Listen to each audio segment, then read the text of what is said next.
My name's Nyesha McCauley, and you're watching AccessTV.org. Welcome to Miss Cleo's Storytelling Corner.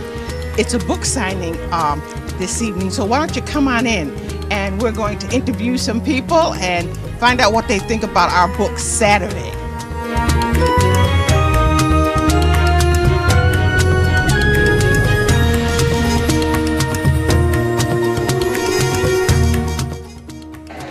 I'm Miss Cleo. Good evening, and we are at 50 Elm Cafe. It's a new cafe. It looks wonderful. It's full, and we have a new author here. And I'm going to let you introduce yourself. Casey, I'm the illustrator. Yes. Okay. Tyrone Richardson, the author. And Tyrone is the author. I know we interviewed last week, and I did some wonderful things with your book during the week. I'll have to talk to you about it later. But tell us, what did it? So you distributed your books, and so people are reading them now. Yeah. Well, this is just like a celebration of the book, so people can come by and buy it, and then Casey and I are signing the book for them. Some people have already read the book and just wanted to come down and celebrate with us, and then some people have read the book and just want to come down and celebrate with us, and then others are coming down for the first time and just happy that I wrote a book. And I'm like, well, you got to read it. And so once they read it, they find out, wow, it's a really amazing story. And they also want to see the illustrator because the pictures are just so wonderful. Yes, they are wonderful. Yeah. So that's what this event is all about. Your ideas on how you came up with the ideas of how you were going to illustrate the book. Just tell us a little bit how you came to do that. Tyrone made me like a few simple things he wanted for each page. He told me he wanted the kids coming out of school or what he wanted them doing, and then we just worked on it together, and I put my own style into it. He wanted the kids very relatable. He didn't want them to look like they came out of the Gap. He wanted them like really, just typical kids. And so that's what I did for the project. And a very good job. A very good job that you did. This little boy, I'm going to turn this around. That's a really great expression that he has. Is that all you? Because in his eyes and in his face, he really kind of tells a story. I wanted his facial expressions to be expressive of how he feels all the time, so you could look at the picture and know what was going to come. So his smug look, he's frustrated, he's angry, he's confused. So he's like. and that's exactly what it shows. Very good, very good. Thank you, thank you. Okay, what did you think of the book, and just give us some of your opinions? Well, as an educator, I think it's a very insightful book for young people. What it does is give the adults the insight in terms of what students are thinking about sometimes. And it also is an avenue for them to express their thoughts because it's an open-ended story, and each student who reads the book can end the story the way that they would like to end it. And that way you get an insight about their feelings and what's going on in their lives. So I think it's a very insightful book for educators. What do you think about adults ending the book? How would you do that if you were ending the book? Well, I thought about that as a student because I know some students who are in this predicament, and I think one of the questions would be why. Why? I would ask why.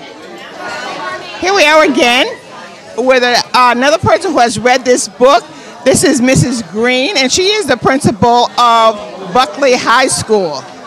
And by the way, Tyrone Richardson and several other of these guests this evening are her students. What a wonderful legacy. What a wonderful legacy for her. She's going to tell us a little bit about Saturday. I really enjoyed reading this book, and I think it's very appropriate for students, but I also think it's more appropriate for teachers that teach the students so that they have an understanding of what are some of the trials and tribulations that our students are going through.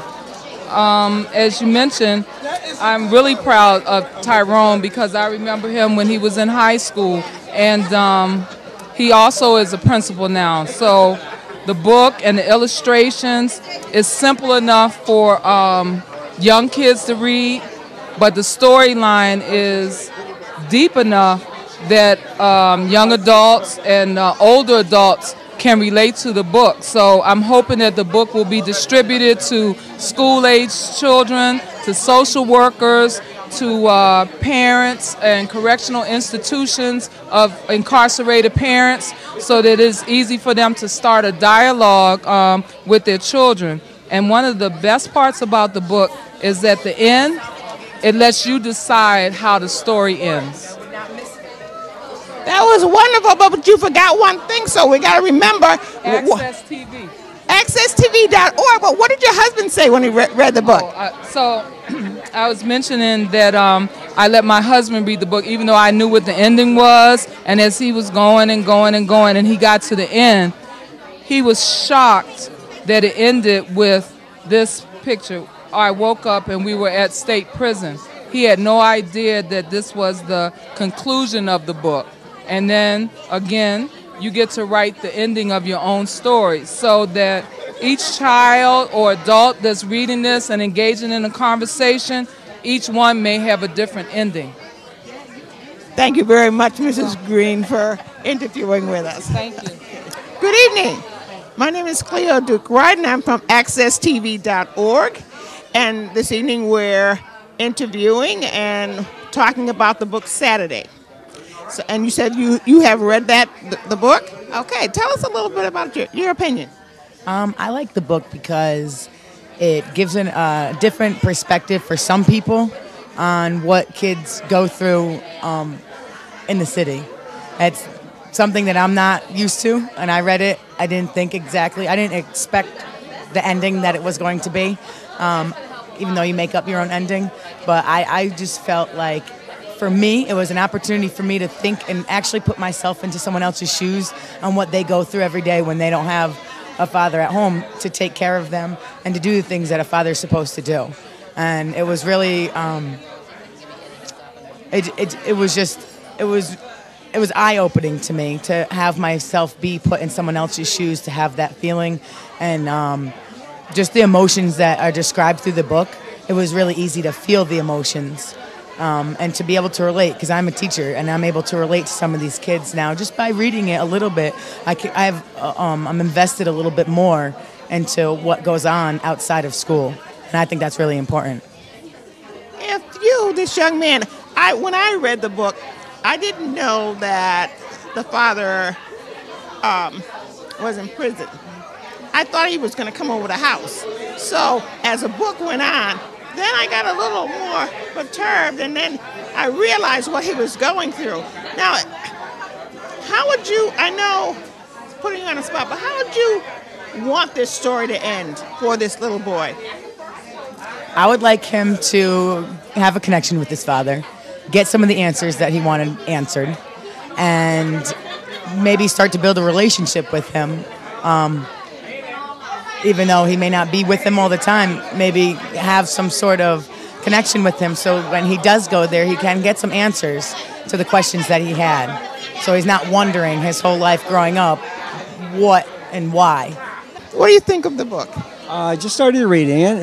I think it's a great story, and I think it's a great story for my daughter, who's 14 right now, and she's going through a few tough times with school and herself.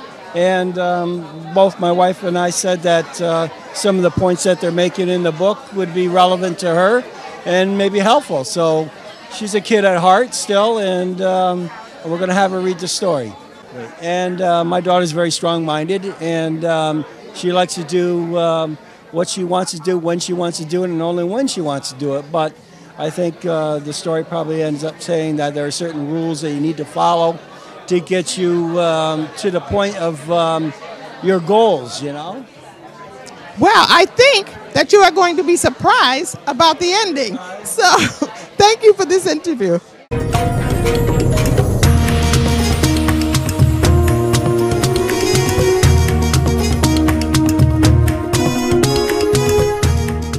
The folks at Cull Books in Hartford want to remind parents, kids need to exercise the most important muscle in their body, the brain. How do you do that? Read. What happens? Well, let me tell you.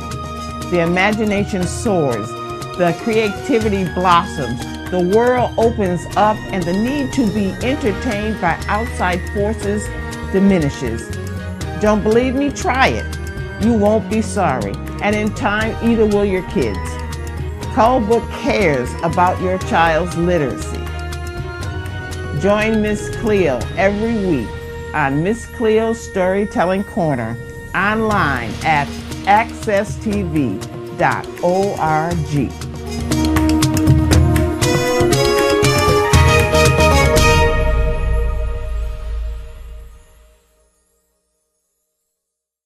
Well, we're open from 11 in the morning to 1 in the morning. That's Tuesday through Saturday, right? And our menu, of course, is Caribbean and South American. You're welcome to come on by, try it out. It's very good. We have cordials that we do a nice selection of liquors here and wines. And also, as you can see, it's kind of a lounge setting where we ordered these chairs specially so they can move them around. As you can see what's happening here.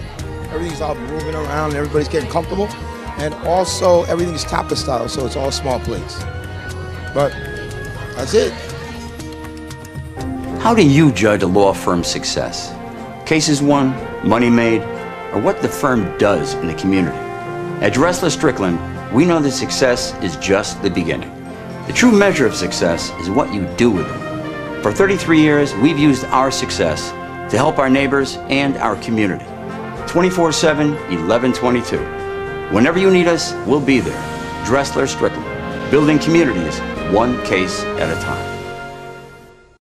Here we are again, and we're talking to Shanielle, an acquaintance of mine I have not seen for a very long time, and she's going to tell you about Saturday when the author first wrote this book about 10 years ago, right?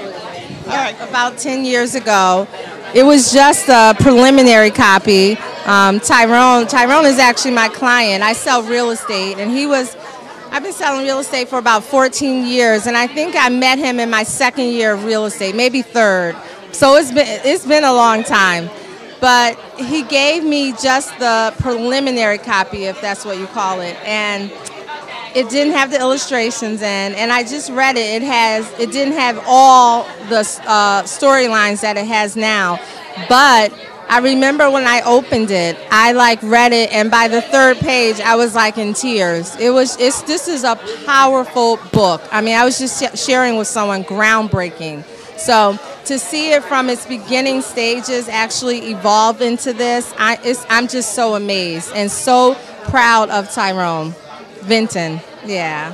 So, thank you very much for sharing that with us. One question I have you ever imagined how you would end this book, or even think of how maybe your children would end this book? That's a tough question. I'm not that creative literarily, if that's the word, but I think. I don't know. That's a question. I think I would have the father actually say some words, some impactful words. I think that's how I would end it. Yeah. So. And have his questions answered. And have his questions answered. And also speak to the child about his behavior, getting to school late. You know, I shouldn't say the child, his son, about getting to school late. You know, not paying attention in class, not liking school. I mean, it just speaks on so many issues, so many social issues that our children are dealing with. So I just told someone that I'm going to buy, I bought a few copies, but I'm going to buy even more, and I'm going to donate them to the state juvenile detention centers because there are so many kids that could really benefit from this. And hopefully this will be required reading for the public school system. Wouldn't that be awesome? That would be wonderful. That would be my next flight, so yeah, so. Thank you very much for this interview. And hope I see you soon. Yes. Okay.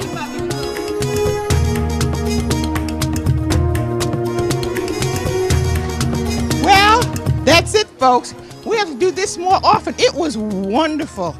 And I hope you enjoy all the interviews and listening to what they feel about the book Saturday by Tyrone Richardson.